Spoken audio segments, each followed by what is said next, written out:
Hello, everyone. I'm Tatiana Botero from the University of Michigan.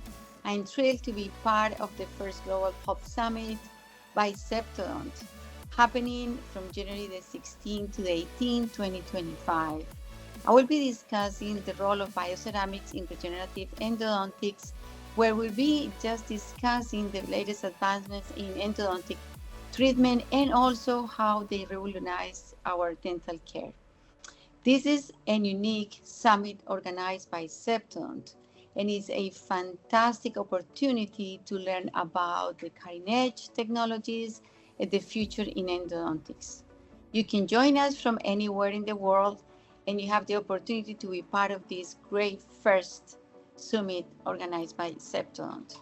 Don't miss it, and I'm looking forward to seeing you there.